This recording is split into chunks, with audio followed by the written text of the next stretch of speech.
ప్రభు పేరట మీ అందరికీ శుభాభివందనములు. ఈరోజు మన అనుదిన వాక్య ధ్యానమైన ఎడారిలో సెలయేర్లలోని వాక్యము.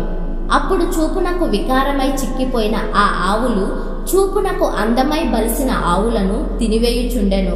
అప్పుడు నిండైన పుష్టిగల ఆ 7 వెన్నులను ఆ పీల వెన్నులు మృంగివేసెను. ఆదికాండము 41వ అధ్యాయము 4-7 వచనములు.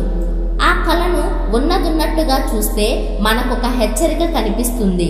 మన జీవితంలో అతి శ్రేష్టమైన సంవత్సరాలు, మంచి అనుభవాలు, సాధించిన ఘన విజయాలు, చేసిన అత్యుత్కృష్టమైన సేవ మొదలైన మంచి విషయాలను పరాజయాలు, వైఫల్యాలు, అప్రతిష్ట, దేవుని రాజ్యం పట్ల పనికిమాలినతనం మొదలైనవి మింగేసే అవకాశం ఉంది.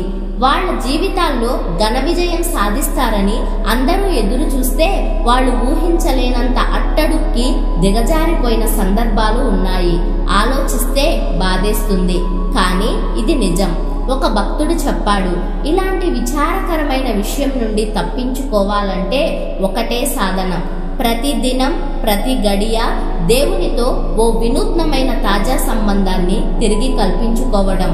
నిన్నటి నా ఘనకార్యాలు, నా గతంలోని దీవెనకరం, ఫలభరితం, జయకరం అయిన అనుభవాలు ఈ రోజున నాకేమీ లాభం కలిగించవు సరికదా. ఈనాటి పరాజయాలు వాటిని మింగేయవచ్చును కూడా. కానీ నిన్నటి గొప్పతనం అంతా ఈ రోజు నేను అంతకన్నా గొప్ప పనుల్ని చెయ్యడానికి ప్రేరేపణగా ఉండాలి. క్రీస్తుకి అంటుకట్టబడడం ద్వారానే నెలకొనే ఈ వినూత్నమైన తాజా సంబంధం మాత్రమే నా జీవితంలో నుండి చిక్కిపోయిన ఆవుల్ని, పీలవెన్నుల్ని దూరంగా ఉంచగలదు.